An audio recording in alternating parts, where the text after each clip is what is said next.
ये कहानी है एक बाप बेटे की जो स्कूटर पर कहीं पर जा रहे होते हैं। तभी जो बाप होता है उसकी नजर पड़ती है रोड के साइड में कुछ लड़कों के ऊपर जो कि कीचड़ में कुछ ढूंढ रहे होते हैं। तो अपना स्कूटर वहां पर रोकते हैं और जाकर के उनसे पूछते हैं कि बेटे क्या ढूंढ रहे हो यहाँ पर। तो उनमें से एक बोलता है कि आपको दिख नहीं रहा है कि ये सामने सोने का फल है, हम उसको पाने की कोशिश कर रहे हैं। उसकी ये बात सुनते ही पिता का ध्यान जाता है उस सोने की फल की तरफ जो चमक रहा होता है।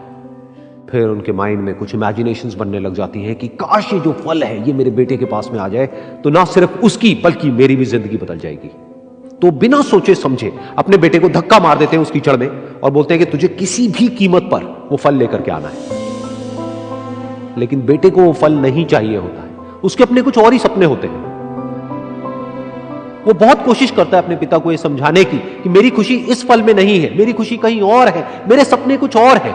लेकिन उसके पिता उसकी एक नहीं सुनते हैं। वो उसको धक्का मारते हैं उस कीचड़ में और बोलते हैं कि मैं तुझसे पूछ नहीं रहा हूं, तुझे बता रहा हूं कि तुझे वो लेकर के आना है। तो वो बेटा भी अपने बाप के सपने को सच करने के लिए अपनी पूरी जान लगा देता है और पूरी कोशिश करता है कि किसी तरीके से उस सोने का फल उसके हाथ में आ जाए। लेकिन जैसे जैसे वो हाथ पैर मारता है उस फल को पकड़ने के लिए, वो और नीचे धंसने लग जाता है और फिर जाकर के उसको समझ आता है कि ये कीचड़ नहीं है, ये दलदल है। वो चीखता है, चिल्लाता है, अपने पिता को आवाज लगाता है, लेकिन उसके पिता उसकी एक नहीं सुनते। बोलते हैं कि बहाने मत बना, और भी लोग हैं वहां पर जो कर रहे हैं, तो जब वो कर सकते हैं तो तू क्यों नहीं कर सकता। तो एक बार वो फिर से कोशिश करता है और अपनी पूरी जान लगा देता है, लेकिन उसके बाद भी उसके हाथ में कुछ नहीं आता है और वो धीरे धीरे नीचे धंसता चला जाता है और मर जाता है। तब जाकर के उसके पिता को एहसास होता है कि उससे कितनी बड़ी गलती हो गई। वो वहीं बैठ करके रो रहा होता है, चीख रहा होता है, चिल्ला रहा होता है। तभी वहां पर एक साधु आता है और वो साधु उस आदमी से पूछता है कि तुम क्यों रो रहे हो। फिर वो आदमी उस सोने के फल की तरफ इशारा करते हुए उस साधु को अपनी पूरी बात बताता है और बोलता है कि इसमें मेरी क्या गलती है, मैंने तो जो कुछ भी किया अपने बेटे की खुशी के लिए किया।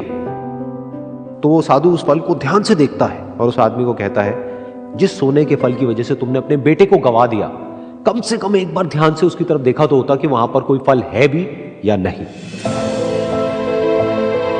ये सुन करके उस आदमी को गुस्सा आया और उसने कहा कि सामने तो दिख रहा है फल, आपको नहीं दिख रहा क्या। तब वो साधु उस कीचड़ के ऊपर एक पेड़ होता है जिसकी तरफ इशारा करते हैं और बोलते हैं कि वो जिसे तुम देख रहे हो वो उस फल की परछाई है, असली फल वहां पर उस पेड़ के ऊपर है।